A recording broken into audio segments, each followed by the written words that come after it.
এই উম্মত জাহান্নামে যাবে, পায়ে বেড়ি থাকবে না। এই উম্মত জাহান্নামে যাবে, গলায় শিকল থাকবে না। এই উম্মত জাহান্নামে যাবে, চেহারা কালো হবে না। অথচ জাহান্নামীদের চেহারা কালো হবে, এই উম্মতের চেহারা কালো হবে না। একজনের চেহারাও কালো হবে না।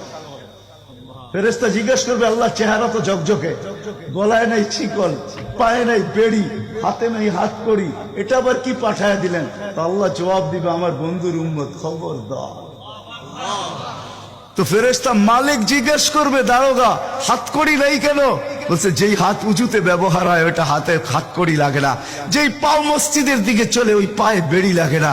যেই কপাল আমার কুদরতি পায়ে জীবনে একবারও আমাকে পাওয়ার জন্য ঠেকায়া দিছে, সেজদা করছে, ওই চেহারা কোনোদিন কালো হয় না, গলায় কোনোদিন চিকন লাগে না, 3 জায়গায় আগুন লাগাবে না। খবরদার, চেহারায়, হাতে, পায়ে, বাকি শরীরে লাগায় দাও।